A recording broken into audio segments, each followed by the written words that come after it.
Hai, Assalamualaikum warahmatullahi wabarakatuh. Apa khabar korang semua, sihat? Terima kasih kerana klik video kecil atau jangan lupa like, comment, subscribe. Okay. Doa yang terlindung sudah memasuki episod 25. Okay, semalam saya dah tengok full dan ya Allah. Episod 25 semalam. Yalah nampak macam si Rabiatu tu santai balik ke rumah si Irfan, tapi macam yang saya cakap tadi itulah, dia balik untuk mengumpul beberapa banyak bukti dan si Irfan harus membuat ujian DNA atas perintah mahkamah. Marah yang amat dahsyat. Kenapa ini, kenapa itu. Pokok si Rabiatu sekarang ni dia macam lebih kepada untuk dia dihakimi lagi, dikecam lagi, di mana orang-orang Baitul Khadijah sendiri pun dah macam hilang hormat dengan dia ya. Kau tu bukannya kaleng-kaleng ya. Lepas tu abang si Baiti pula tu kurang ajar.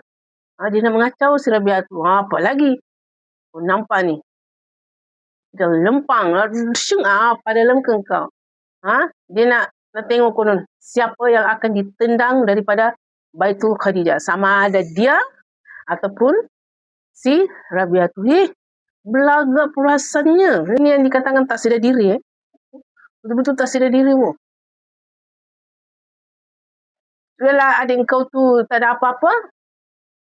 Masuk-masuk je dalam tu. Lepas tu acak-acak kau dah berpuasa. Sakit hatiku. Dah si Baiti tu dia masih makin geram je dengan si Rabiatu. Sebab apa?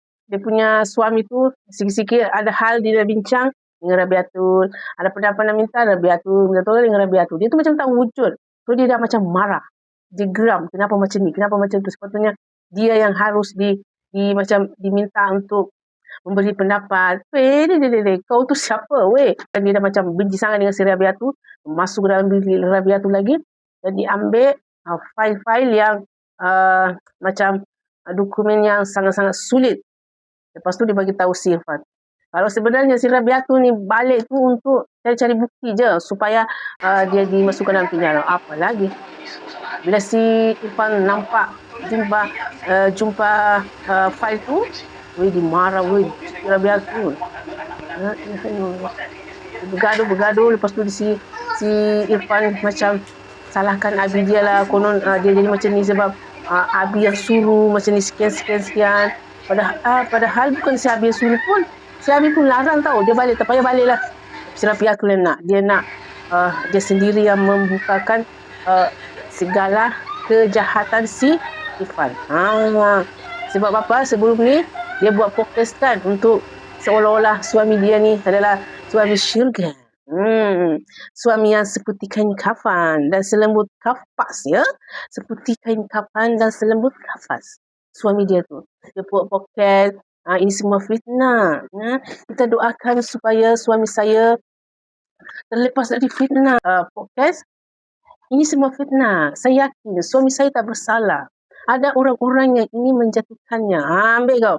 So sebetulnya dia rasa macam dia dah buat poket. So dia harus membuat juga. Dia harus bertanggungjawab untuk membuktikan yang suami dia tu memang bersalah. Dengan kembali ke rumah tu lah. Tapi itulah. Cekik je lagi si Rabiatu. Habis mati. Aku dah cakap semalam. Kau balik tu jaga-jaga. Jangan sampai kau dibilasak lagi. Dia sudah mengandung. Cekik lagi. Dia si Baiti yang ketakutan. Dia lari di tangga. Jatuh. Keguguran juga dia. Dua-dua bini si Irfan tu dia ini. Yang satu dah jatuh di tangga dan keguguran. Yang satu lagi dengan menahan kesakitan sebab sudah kena cekik. Teraisak pula. Dan last episode semalam. Si Rabiatu pun dah lari. Si Baiti pun dah lari pergi ke rumah mak dia. Si Irfan voice lah si Rabiatu. Tolong balik abang ni perlu kini. Macam tu lah sekali. Dan masa dia di dalam bilik untuk membuat DNA test kan. Dia kan marah. Dia macam nak lempang budak si Haikal tu sebab dia kata. Si Haikal kata kalau boleh saya pun tak nak lah ada ayah seorang penjahat. Dia marah. Dia mau lempang anak dia. Lepas tu dia nampak tanda lahir di lengan si Haikal sama dengan tanda lahir dia yang di dada dia. Lepas tu tak jadilah dia ni. Tak jadi, dia lempang. Lepas tu dia tengah duduk-duduk. Tiba-tiba polis call. Mengatakan bahawa ujian DNA yang menyatakan bahawasanya si Haikal memang anak si Ustaz Irfan bersambung. Ada muka. Tak nak mengaku konon, tak nak apa konon. Episod drama ni, ini adalah minggu yang terakhir, yang terlindung. Kebenaran sudah pun hampir ya. Bila ujian DNA test saja dah keluar, habislah kau Ustaz Irfan, habislah. Tamatlah riwayat. Macam itu. So, itu sajalah guys. Assalamualaikum warahmatullahi